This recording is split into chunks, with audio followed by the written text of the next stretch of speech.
to feel that power in our bodies. I think everyone senses or suspects that there's an untapped potential in the human body. I've been on every continent of the earth, and I've asked every audience I've ever been in, do you feel that that's there? And they say, yes, we feel there's something there, but we just can't quite get it. Why is that? So we have a feeling that there's more to us, but we rely on a written validation in a 5,000-year-old text or a scientific study to tell us that it's true. And this is, I think, the value of going into those texts, is we get to see the words that literally say, in the Gospel of Thomas, the lost Gospel of Thomas, it literally says, when these two become one, when thought and emotion become one, then you'll say to the mountain, move, and the mountain will move. And I used to think that that was a metaphor. And I now have seen enough to know that moving a cancerous tumor inside the body of a living woman, that's moving a mountain to me. And it's all done from marrying thought and emotion together. In 1998, I had my first journey into the highlands of central China and Tibet. And it was during that time we were given a personal audience with an abbot, who was an elderly leader of a particular sect in the monastery. And this abbot passed just a couple of years ago, so I'm glad that we spoke with him when we did. And it was this man, I asked the question that I asked every monk, every nun, I asked the shaman in Peru and Bolivia, but I had the clearest response from this man. And I asked him a question. I said, when we see your prayers on the outside, and we see you in the chanting hall for 12, 16, 18 hours a day, and we see the bells and the bowls and the mudras and the mantras and the gongs and the chimes and the incense, when we see your prayers on the outside, I said, what are you doing on the inside? And this was the man that looked at me. He said, you've never seen our prayers, because a prayer cannot be seen. He said, what you see are the things we do to create the feeling in our body, and the feeling is the prayer. And then he turned the question on me, and he said, how do you do this in your culture? Through a translator.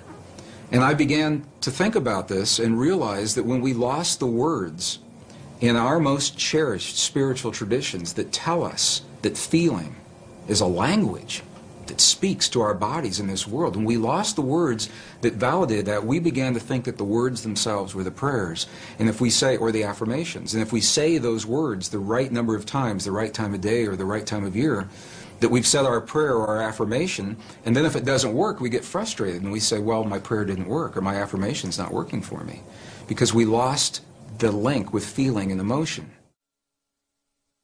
When I was in the monasteries in Tibet, and the abbot had passed, a new abbot took his place, who was already in his mid-80s. He's the new young abbot. He's already in his mid-80s. And I asked him a question, and this was in 2005, we just went back. And I asked him a question, and I said, what is the force in your tradition, in your belief system? What is the force that connects the universe? What's the force that holds everything together? And through the translator, he answered me with one word. And I thought I heard it incorrectly. And I said, would you do that again? And he came back and he answered me with one word, and he said, compassion. And I said, well, wait a minute. I said, is compassion a force that holds everything together, or is it a feeling that we experience in our bodies? And he said, yes.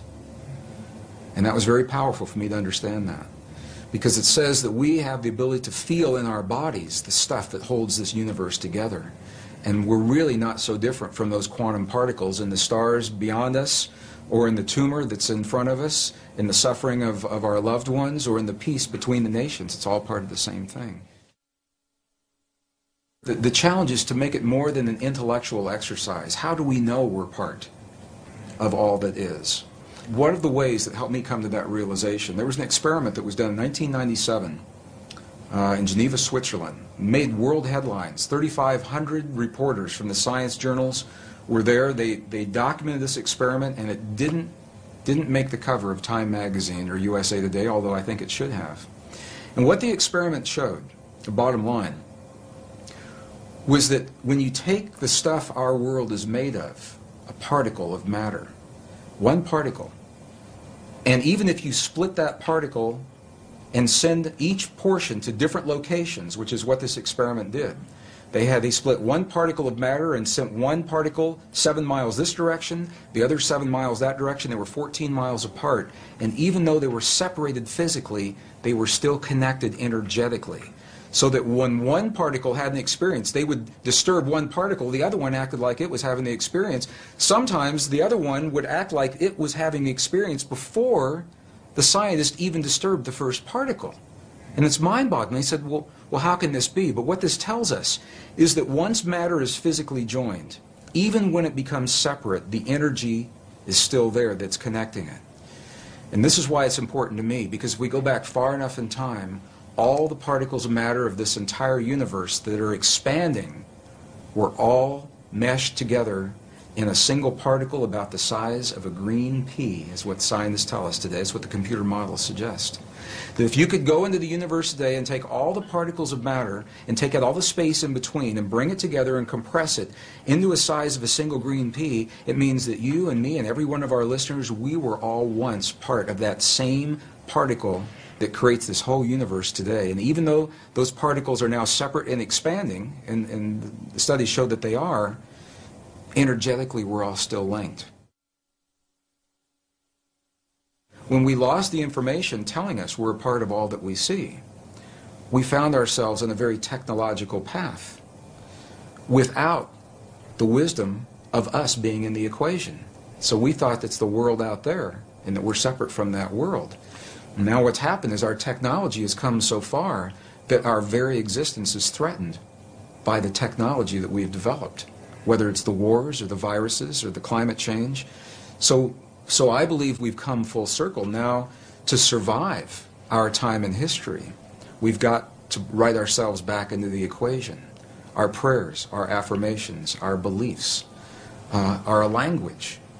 And when they're spoken through the language of the heart, they have a direct, powerful, and immediate impact on our bodies and the world around us. And it invites us to be very, very aware of what it is that we truly hold in our hearts as the truth of our world, because we live that in our lives, from the lightest of the light to the darkest of the dark, the greatest fears and the greatest joys.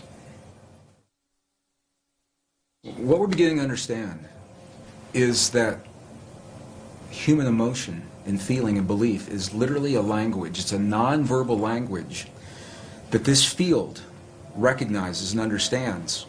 And the field works in what we call real time. It doesn't know about a few minutes from now. So if you say in your affirmation, 20 minutes from now, I'd like for my perfect mate to manifest for me now, it doesn't know about 20 minutes from now. It is a real-time application. And this is why the key, and this is what the ancients say, and this is what the monks and the nuns tell us real-time today. They say to be very specific about what it is that we're choosing to have in our lives, because what we're doing, and it helps if we understand this, what we're doing is in the world of quantum possibility, in the soup, the nebulous soup of all possibilities, what we're doing is we're isolating, we're locking one into place. And if we're not specific about what that possibility is, then how can the field be specific about what it is that it gives to us? Whatever it takes to get us to the point where we can transcend the limits, the laws of physics and biology as we've known them in the past. We have a power within us that transcends those laws, that we're more than our mistakes, that we're more than the suffering, we're more than the limits that we believed in the past. And that is where I say, wow, that really inspires me.